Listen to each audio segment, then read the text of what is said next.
to speak truth to power, courage to make national declarations, courage that no matter the conspiracy. 2017, some ministers called me to Abuja after I spoke against the killings on national scale, and they sat me down, drew a bag of money and said to me, take this and shut up. And they drew out an AK-47, they drew out a newspaper. They said, choose three. You take this or you go by these two. And I said, I don't understand what you mean. There was a gun, there was newspaper.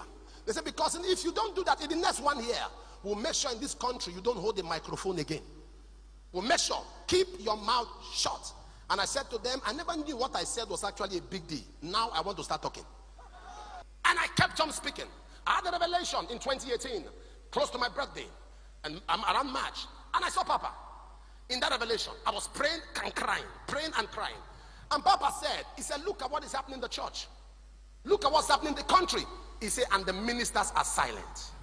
So I was trying to get his attention, but he put his hand, you know the way Papa does? He put his hand like that and bent his head. He said, the ministers are silent. He said, it's time for them to say something. To stop Herod, to stop Pharaoh, to stop wicked. And he said something that broke me. He said, if I were here, it will not be so. And I came forth out of that revelation and began to make declarations. And one of the time when they were doing all kinds of stuff, Mama wrote me a letter, and Mama said, son, Papa went through all of these attacks, went through all of this name calling. So long you are doing the right thing, keep pushing. Now listen to me. One time I sat back at the airport and I was so angry. I said, Lord, my reputation. And the Holy Ghost asked me, you still have reputation? I said, what do you mean? He said, I, Jesus, made myself of no reputation. I said, so what should I have? He said, integrity. I said, what is the difference?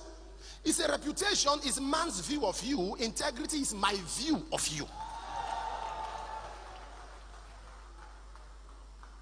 Courage.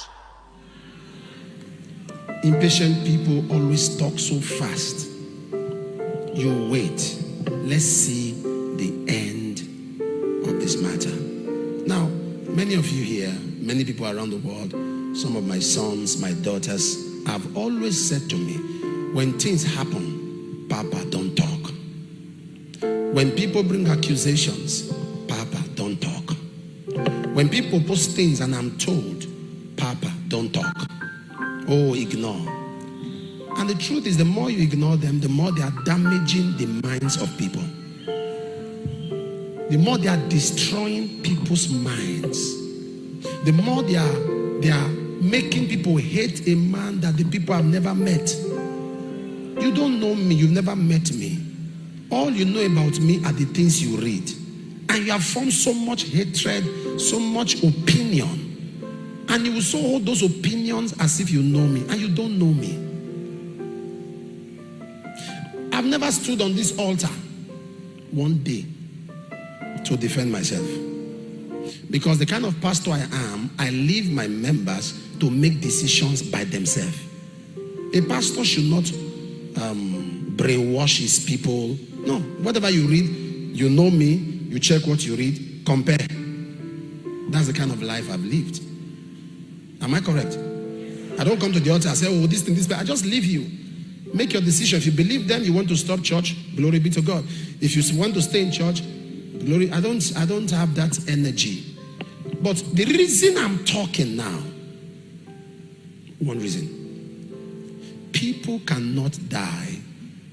We are killed and we are in pains, feeling for their families.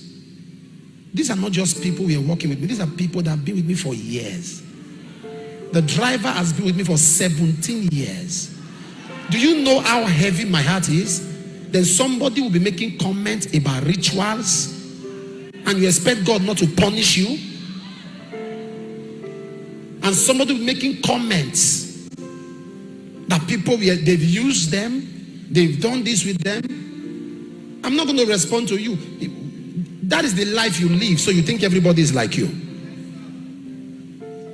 I'm thinking of the family. How do we get involved to take care of their families?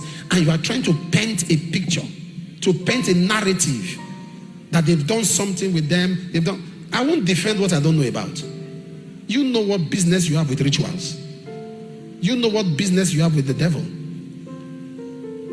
I mean, I don't read. The last time I was personally on Facebook was 2017. So I don't read. But we have active platforms. We have active platforms, and there are people there. All our platforms are active. And some of them tell me, some of them just tell me in a summary of some of the things that are said there. And I'm like, people just died. Even in death, you can't honor the dead. These people just died. Why not you wait for the outcome of the investigation? Even if I know what happened, I will still have to submit it for investigation. It is not confirmed until my presentation is investigated. The fact that we don't come out to debunk everything doesn't mean that your voice is louder than our voice. We can rubbish you in one post, but we keep quiet because certain of our children, we love and respect them when they say, Papa, don't talk. I was told about a man who says a police officer that did a post that he used to supply me police. I don't know him. I've never met him. I've never ordered for mobile policeman in my life. And people believe him. It's like before people get to social media, it's like they remove their brain somewhere, go to social media with empty head. I don't know the man. I had to respond yesterday. I responded. Why will you cut? And I've not just responded. If that kind of person is dismissed from the police force tomorrow, they'll say Suleiman has made it. So when you come for me, I should not respond. And there's a particular platform online that is pushing that diabolic. Why are they not telling the world what I've done to them? One time they went offline for 2 weeks. Another time again, they went offline for 3 weeks. They came back, said they went to do a surgery. Which surgery? I was the one chasing them. I was the one chasing them. They were planning to run. That's why they gave the platform to somebody else, and the person was typing, and people caught it. That this is not the way the people normally type. So they quickly took the platform. They are planning to run. People think they live abroad. Which abroad? They live in Nigeria. They know that I know them. If I finish talking now, they will cut a part of this thing I'm saying, put it on their page to debunk it. You can't run for too long. I'm already on your doorstep. They know that, and the truth is, when people get to know who these people are, they'll feel angry with themselves. Young people who they are calling royal names, young under 40.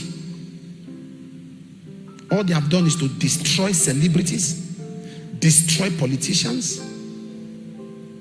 When they want to destroy you, they will post a lot of things on their Telegram and say they're about to start talking. So those who don't want them to talk, we go and pay them.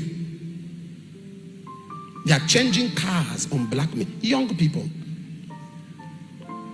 When you come out to talk, they say damage control. What did you damage and what are we controlling? Why are you overrating yourself? What did you damage and what are we controlling? Don't watch now. They will cut a part of this video now and put it on their platform. And they will put laughing emoji. Oh, we are already talking. I'm on you. Real people don't fight online. They fight in real life. Make your noise online and I'm hitting you real life. They know that I know them. They know I know them. So they're expecting me now to expose them, to mention their name so they can use their platform to deny. I'm smarter than you. Real media is journalism, not gossip. You are destroying people's life. You are destroying people's life. Destroying celebrities. When they come out to talk, you shut them up. When you finish talking, people talk. Listen to them. So many things have been said about me in this life. A young boy was doing videos. He said he was close to me, that he lived in my house. He knows me too well. Many of you in this church don't know him. Many of you don't know him. Am I saying the truth? If he was that close to me, how come many of you don't? He was like a maid that lived in the house. He wasn't even living in the main house. He was living in one of the boys' quarters, not close to me. He comes to clean the room and go. But he gave impression that he was so close to me. And guess what? People believed him. Are you listening? You see, the reason I'm speaking is because so many things have been allowed. Somebody did a video as giving an accusation that my late mother-in-law had cancer. You may have heard about it. Died of cancer. Nothing like that. How come I don't have the medical report? How come my wife doesn't have it and you have it? Me, I don't have the report. My wife doesn't have the report. The doctor, she died of wrong prescription, wrong drugs. A quack doctor gave her expired drugs. And you were just lying. Before you start attacking the man, check what the man stands for. I'm not one of the pastors that believe in stupidity. If I have money, I will buy every member in this church a bulletproof car.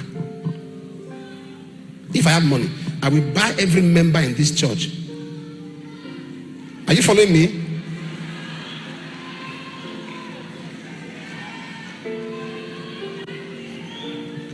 Here, in this place, there is a hospital. Is that true? In the church premises, there is what? A hospital. How many pastors will believe that? If faith doesn't take you, you want to get yourself treated, that's what your faith carries. Go ahead. If your faith carries prayer, go ahead. We leave people to their faith. We don't sell oil. We don't sell handkerchief.